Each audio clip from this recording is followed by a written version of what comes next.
안녕하세요 여러분들, 반갑습니다. 제가 최근에 토익 시험을 보고 왔는데요. 예전 토익과 비교해서 요즘 토익이 어떻게 달라졌는지, 그리고 요즘 토익에서 잘하기 위해서, 그러니까 성적을 잘 받기 위해서 뭐 어떻게 해야 되는지 얘기를 좀 해보려고 카메라를 켰습니다. 우선 저는 19년도에 첫 시험을 봤었는데 그때부터 벌써 6년이 지났죠. 뭐 자주 시험은 본 건 아니어도 그래도 그때부터 중간중간 시험을 봐왔던 사람으로서 일단 체감하는 난이도에 대해서부터 얘기를 해볼게요. 많은 분들이 얘기하죠. 토익 겁나 어려워졌다라고 하는데 제가 느꼈을 때는 일단 듣기 자체가 어려워진 거는 맞는 것 같아요. 그렇다고 해서 뭐 문제 유형이라든지 접근법 자체가 달라진 건 아닌데 그냥 듣는 게 좀 어려워요. 그러니까 일부러 막 발음을 안 들리게 한다라는 느낌도 있고 일부러 그러니까 어렵게 말하는 느낌이 없잖아 있습니다. 반면에 RC 같은 경우에는 진짜 옛날에도 느꼈지만 진짜 밸런스가 좋아요. 항상 너무 어렵지도 않고 너무 쉽지도 않고 딱 그냥 기출문제집에 나오는 그 정도 수준으로 나오는 것 같습니다. 예전에도 그렇게 느꼈고 최근 두 시험에서도 저는 그렇게 느꼈어요. 오히려 마지막 5월 마지막 시험을 저도 봤었는데 오히려 예전보다 쉽다라는 느낌도 많이 받았거든요. 그래서 RC는 그냥 딱 기출문제집에서 보이는 딱 그 정도의 수준이 나오는 것 같다라는 생각이고요. 하지만 LC 같은 경우에는 연습보다 실전이 확실히 어렵게 느껴질 것 같다라고 생각을 합니다. 근데 여기서 중요한 건 난이도에 대해서는 사실 크게 걱정을 할 필요가 없는 게 어차피 상대평가예요. 그래서 여러분들이 시험장에서 느끼는 난이도는 좀 어려워졌다라고 느낄 수가 있는데 결국에 여러분들이 받는 점수 자체는 사실 비슷비슷할 거예요. 그리고 시험이 쉬웠어요 라고 했을 때보다 학생들이 조금 어려웠다라고 했을 때 오히려 점수가 좋을 때가 훨씬 많거든요. 그래서 하고 싶은 말은 뭐 난이도에 대해서 너무 걱정하지 마세요. LC 자체가 듣기 자체가 조금 어려워진 건 맞는데 기존의 교재로 대비를 못한다 뭐 그런 건 절대 아니에요. 그리고 최근에 나온 교재들 있죠. 오히려 어려워진 듣기에 맞춰서 교재들이 나오고 있으니까 난이도에 대해서는 너무 걱정하지 말자 라고 말씀드리고 싶습니다. 일단 파트별로 얘기를 해보자면 파트 1 같은 경우에는 듣기에서 제일 안 바뀐 파트라고 생각을 해요. 뭐 쓰이는 단어든 문법이든 접근법이든 그냥 똑같아요. 아까 말했듯이 조금 안 들리게 말하는 그런 느낌이 있어서 잘 안 들릴 수는 있는데 쓰이는 단어나 패턴은 확실히 같다라고 말씀드릴 수 있고요. 결국에 그 사진을 보고 내가 그 단어를 미리 떠올리냐 마냐의 싸움이기 때문에 단어 암기 확실하게 하신다면 충분히 대처할 수 있는 파트라고 생각합니다. 근데 파트 1을 망치면 사실 그날 기분이 안 좋아요. 그리고 다음 이제 파트 2, 파트 3, 파트 4 이런 거 이제 멘탈 관리 잘 안 되거든요. 그러니까 공부는 어느 정도 해야 되는 파트이기도 하고요. 파트 2도 사실 개념과 유형 자체는 동일해요. 뭐 속어법 쓴다라든지 의문문에 yes, no 대답 속어를 한다라든지 유사한 발음 아니면 연상 어휘가 오답 유형으로 나온다라든지 그런 건 진짜 똑같아요. 근데 확실히 깔끔하게 깨끗하게 말해주지 않는다라는 느낌도 있었고 그리고 좀 빨라요. 뭔가 좀 실전에서 들었을 때 템포가 빠른데라는 느낌이 저는 마지막 시험에서는 그렇게 느껴지더라고요. 그리고 사회 부적응자 문제들 있죠. 그런 게 너무 부적응자예요. 그러니까 옛날에는 그래도 이해가 됐다라면은 이번에는 토익 교재로 공부를 한 게 아니면은 그런 부적응자에 적응된 게 아니면은 좀 많이 당황스러울 것 같다는 생각을 해요. 그러니까 영어를 진짜 잘하는 사람도 파트 2를 딱 풀었을 때 틀리는 문제가 있을 수 있다라고 생각을 합니다. 그래서 듣기 실력을 떠나서 듣기 실력 당연히 중요하겠지만 토익의 유형 자체를 파악하는 게 정말 중요한 파트가 파트 2라고 생각을 해요. 그래서 이런 부분은 단순 기출문제집 계속 푸는 것보다도 개념서 한 권을 통해서 어떤 오답 패턴들이 있고 또 어떻게 접근을 해야 되고 또 어떤 사회 부적응자들이 토익에 있는지를 미리 파악하는 게 좋을 것 같습니다. 근데 최근에 나온 실전 교재 이거 이제 어렵다라고 말들 많이 하잖아요. 이거에서 나온 부적응자들이 실전의 부적응자들과 좀 비슷하게 느껴졌어요. 그래서 이 교재 풀 때도 당황했던 문제들이 있는데 그런 걸 미리 겪고 시험장에 가니까 뭐 크게 당황할 일은 없었어요. 그리고 파트 3, 4에 대해서 얘기를 하자면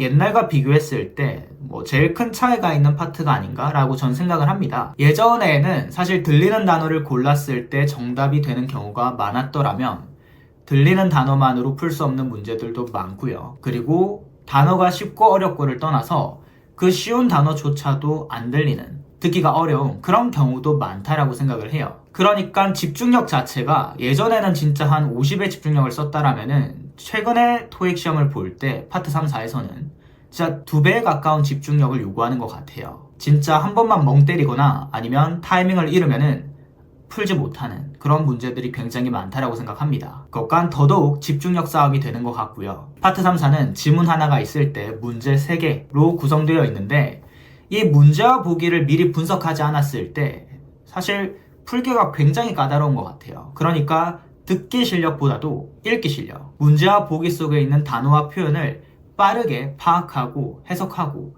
그것과 관련된 표현들을 떠올리고 동의어 떠올리고 이게 굉장히 중요한 것 같아요. 그러니까 LC보다도 오히려 RC가 중요한 파트가 아닌가라고 생각을 합니다. 그리고 정답이 나오는 타이밍도 굉장히 까다로워졌다라고 전 느껴요. 그래서 파트 3, 4를 공부할 때는 단순 문제 맞추고 틀리고 이게 중요한 게 아니라 어떤 타이밍에 정답이 나오는지, 어떤 표현을 말하고 나서 정답을 얘기하는지 이런 정답이 나오는 타이밍에 신경을 많이 써야 될 것 같고요. 요즘 토익에서의 파트 3, 4를 잘하기 위해서는 집중력이 굉장히 중요할 것 같다라는 생각을 합니다. RC에 대해서도 한번 얘기를 해볼게요. 이제 파트 5 같은 경우에는 진짜 뭐 어느 시험을 보든 어느 교재를 풀든 똑같아요. 그래서 밸런스가 진짜 잘 갖춰진 파트라고 생각을 하고 쓰이는 문법도 패턴도 매번 비슷비슷하기 때문에 사실 문제를 엄청 많이 푸는 것보다는 기존에 나왔던 파트 5 문제들을 정말 확실하게 공부하고 복습하고 정리한다면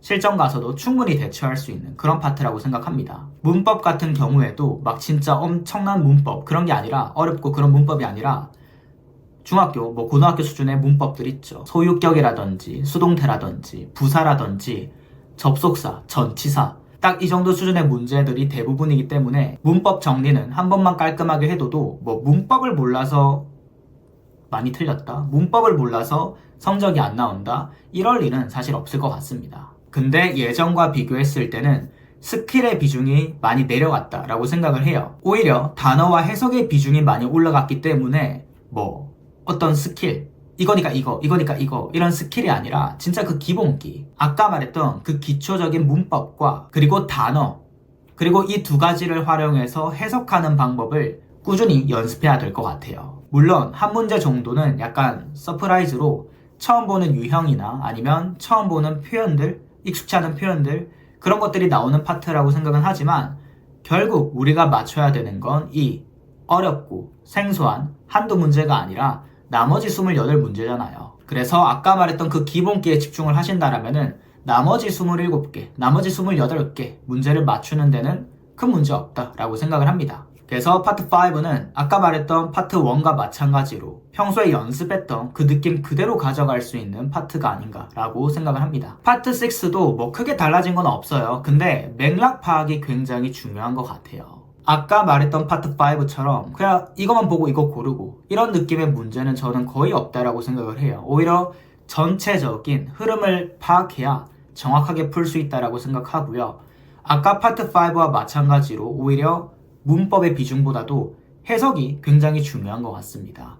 문법 문제다 하더라도 결국에는 해석을 통해서 구별해야 되는 문제들도 있었고요. 특히 문장 삽입 문제 있잖아요. 문장 삽입 문제가 두 개는 확실히 아니다 라고 느껴지는데 보기 두 개가 진짜 헷갈리는 것 같아요. 그래서 진짜 확실한 근거를 가지고 아니면 그 미묘한 차이를 이해해서 둘 중 하나를 딱 골라줘야 되는 그런 문제들이 많지 않나라는 생각을 합니다. 근데 어차피 토익은 시험이잖아요. 시험이니까 아까 말했던 그 헷갈리는 두 개의 보기가 있다 하더라도 그걸 구별 짓는, 왜 이게 답인지 말할 수 있는 근거가 무조건 존재하거든요. 그래서 그 근거, 그 단서를 찾는 연습을 평소에 하시면 너무 좋을 것 같고요. 그러니까 평소에 공부를 할 때 왜 이 보기가 정답인가 라는 것도 굉장히 중요하지만 왜 나머지 보기가 아닌가 라는 거를 확실하게 설명할 수 있는지를 체크해야 할 것 같습니다. 그런 연습을 하시면 파트 6도 곧잘 잘할 수 있을 것 같고요. 마지막으로 파트 7 같은 경우에도 뭐 유형 완전 같죠. 사실 문제 유형 자체는 같은데 해석해야 되는 그 단위가 길어진 느낌이에요. 예전에는 뭐 이 부분을 보고 풀었다라면은 좀 더 넓게 보고 좀 더 디테일하게 해석하고 꼼꼼하게 해석해야 하는 느낌이에요. 그래서 단어만 보고 푼다, 이 단어 나왔으니까 이 보기 고른다, 이건 진짜 피해야 하는 접근이고요. 이렇게 하면 사실 뭐 200점대 많아야 300점 정도밖에 못하겠죠. 정확하게 해석을 하고 이 문제에 대한 근거 문장을 정확하게 체크하면서 평소에 연습하면 좋을 것 같아요. 근데 또 다른 말로는 해석 연습만 제대로 한다 해도 파트 7을 잘할 수 있다는 거고, 이 파트 7의 비중이 너무 크기 때문에 파트 7만 잘해도 사실 여러분들이 원하는 점수는 대부분 맞출 수가 있거든요.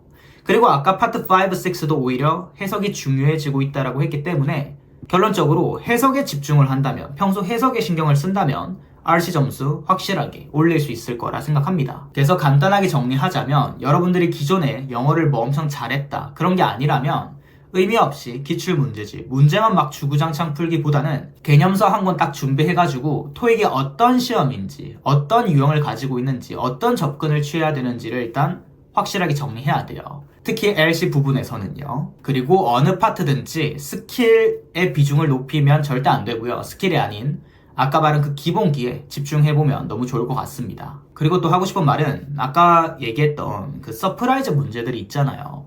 평소에 공부했던 교재에서 나오지 않는 그런 문제, 단어가 가끔씩 나오는데 그런 게 이제 항상 논란이 되잖아요. 뭐 시험 끝나고 나면 뭐 이게 정답이니 저게 정답이니 이렇게 강사분들 사이에서도 갈릴 때도 있고요. 그런 문제들이 꼭 있는데 그런 거에는 사실 신경 쓸 필요가 없다라고 저는 생각을 해요. 제가 지금까지 시험을 보면서 한 번 빼고 다 만점을 받았었는데 사실 시험을 볼 때마다 놓쳤던 듣기도 있었고, 그리고 처음 보는 그런 유형의 문제도 있었고 틀린 문제도 있었어요. 근데 핵심은 그 논란이 되었던, 다들 뭐 이게 답이다 저게 답이다 아니면 많은 사람이 틀리는 그런 문제들을 틀렸을 때는 만점이 계속 나왔는데, 정말 쉬운 문제 있죠. 단어 문제. 그냥 노랭이에 나오는 정말 알아야 하는, 무조건 알아야 하는 그런 빈출 단어.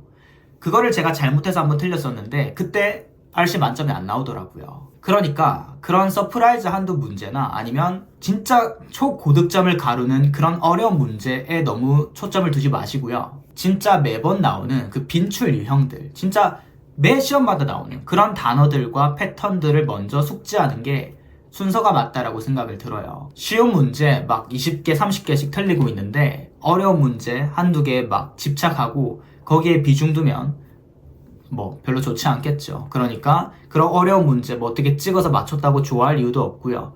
틀렸다고 해서 낙담할 이유도 없어요. 점수 걱정할 이유도 없어요. 항상 나오는 그 문제들부터 확실하게 맞추는 걸 1순위로 하도록 할게요. 그리고 문법만을 요구하는 문제, 아까 말했듯이 뭐 그렇게 많지 않습니다. 토익 200개 중에서 문법만으로 푸는 문제가 과연 몇 문제가 될까요? 결국 좋은 점수를 받기 위해서는 해석에 집중하셔야 되고요. 문법은 진짜 아까 말했듯이 그 중고등학교 수준의 그냥 필수 문법 있죠. 뭐 수일치, 시제, 수동태, 능동태, 투부정사, 요런 진짜 그 필수 문법들 한 번만 쫙 정리하시면은 충분할 것 같아요. 그리고 문법의 비중이 적다면서 전 수업에서 문법을 다루거든요. 왜 또 문법을 다루냐면 해석을 잘하기 위해서는, 정확한 해석을 하기 위해서 또 필요한 문법들도 있어요. 물론 해석을 완벽하게 할 필요는 없어요. 시간이 부족한 시험이다 보니까 모든 문장에 대한 해석을 완벽하게 할 필요는 없지만 적어도 문제풀이에 미치는 동사의 해석, 태의 해석, 시제의 해석, 이것만큼은 진짜 제대로 할 줄 알아야 돼요. 이 부분만큼이라도 문법 정리하시고요. 내 영어 문장을 해석할 때 동사의 해석에 집중하신다라면은 훨씬 안정적인 해석을 할 수 있을 거고요. 그리고 뭐 항상 하는 얘기지만 문제 너무 많이 풀지 마세요. 뭐 학생분들 보면은, 아니면은 여러분들 댓글 단 거 보면은 교재 진짜 많이 푸시잖아요. 뭐 거의 토익 교재 컬렉터인 분들도 많은데 사실 점수는 교재 많이 푼다고 해서 나오는 게 아니거든요. 그러니까 진짜 10문제만 풀더라도 그 10문제에 담긴 모든 것들을 파악하려 해보고, 교재 진짜 4권씩 막 5권씩 풀었는데도 점수가 안 나오면은 더 푼다 해서 사실 큰 의미 없다라고 저는 생각하거든요. 문제 수가 부족해서 점수가 안 나온 게 절대 아니라고 생각을 하고요. 방향성이 잘못됐거나 아니면 방향성은 맞더라도 강도가 부족했을 수가 있어요. 그래서 본인의 부족한 점을 체크해서 딱 2권 아니면 많아도 3권에서 토익 졸업하는 거 목표로 진행해보면 좋을 것 같습니다. 그 2권도 문제만 2권보다는 개념서 1권, 그리고 문제로 이루어진 기출교재 1권, 이렇게 해가지고 확실하게 공부해보시면 좋을 것 같습니다. 내가 어느 한 교재를 공부했다라면은 여러분들이 옛날에 공부했던 교재 있죠. 그걸 내가 진짜 공부했다라고 말하려면 그냥 어느 교재를 펴도 모르는 단어가 없어야 되고요. 해석 안 되는 문장 없어야 되고, 아까 말했던 왜 이 보기가 정답이고 왜 이 보기가 오답인지를 설명할 수 있어야 돼요. 물론 완벽하게 하려면 뭐 만점 나와야겠죠. 근데 그게 아니더라도 그렇게 되려고, 그렇게 하려고 노력을 한다면 분명 좋은 결과가 있을 거예요. 그러니까 여러분들이 700점이 필요하다. 그럼 800점만큼 공부를 해야 되는 거고요. 뭐 800점이 필요하다 그러면 평소에 900점만큼 공부를 해야 된다라는 거죠. 그래서 요즘 토익 절대 만만한 시험은 아니라고 생각합니다. 그래도 충분히 잘 할 수 있는 시험이고요. 아직 충분히 대처할 수 있는 시험이라고 생각을 해요. 그래서 다들 열심히 해서 좋은 결과 있으면 좋을 것 같습니다. 요즘 시험에 대해서 궁금한 거 있으시면 댓글 남겨주시고요. 영상이 도움이 됐다면 좋아요 그리고 구독 눌러주시면 다음 영상 만들 때 도움이 많이 될 것 같습니다. 그럼 여기서 저는 인사드리도록 할게요. 감사합니다.